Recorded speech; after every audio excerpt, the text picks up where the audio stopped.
Ça y est, par consensus, le rapport de la Commission 4 est adopté. Au bout de 3 jours de débat, il ressort des discussions que le Tchad reste toujours à la traîne depuis 1993, malgré les réformes engagées par le gouvernement. Les interventions des participants étaient essentiellement basées sur l'absence de politique harmonisée, l'insuffisance du plan de gestion environnementale et sociale, de gestion et d'entretien des infrastructures. Une gestion assez controversée qui crée souvent des frustrations, tensions et mécontentements au sein de la population. Les 13 sous-commissions qui ont pour mission de passer au peigne fin les 32 secteurs à ces retrouvailles demandent une valorisation du capital humain national de qualité, une refondation du système éducatif de manière exclusive, l'utilisation et la valorisation des ressources pour une fourniture d'énergie électrique et de l'eau potable sur toute l'étendue du territoire. L'accent est aussi mis sur l'amélioration du climat des affaires et surtout des conditions de vie des populations à travers la répartition équitable des richesses, infrastructures et services sociaux de base, ce qui pourrait contribuer à l'épanouissement du Tchadien lambda dans un état de droit où tous les citoyens sont égaux en droit et en devoir. La prochaine et dernière thématique qui sera au centre des débats sur dialogue national inclusif et souverain porte sur la forme de l'État, constitution, réformes institutionnelles et processus électoral. L'habitat, on ne peut le développer qu'en mobilisant des ressources. La mobilisation de ressources se fait par des mécanismes spécifiques.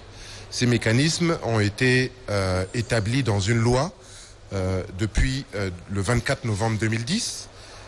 Mais cette loi n'a jamais connu même pas un début de commencement de mise en œuvre. Et ça, c'est un exemple patent de ce qu'on voit dans notre pays, de ce qu'on a vu. C'est qu'on met tous les mécanismes en place, mais on ne les applique pas. Il faut assainir les finances publiques. Comme a dit quelqu'un, faire un audit. Que l'argent rentre dans les caisses. La seule proposition d'urgence, c'est la préoccupation de la jeunesse en ce qui concerne le chômage des jeunes. Les seuls secteurs qui peuvent rapidement mettre les jeunes au travail, c'est le secteur minier. Il faut les libéraliser, il faut les régulariser et mettre des moyens pour que dans chaque région, là où il y a des mines, nos jeunes aillent creuser comme ça se fait ailleurs au Soudan. Ce secteur emploie plus de 6 millions d'hommes, de jeunes au Soudan. Et vous savez, le Tchad est malade et dans toutes les contrées, nous souffrons de ce mot de l'école tchadienne. Et puis nous avons aussi des problèmes des infrastructures, des problèmes de tourisme, des problèmes de mines, des problèmes de l'eau, des problèmes du commerce ou des affaires et le problème de la santé aussi.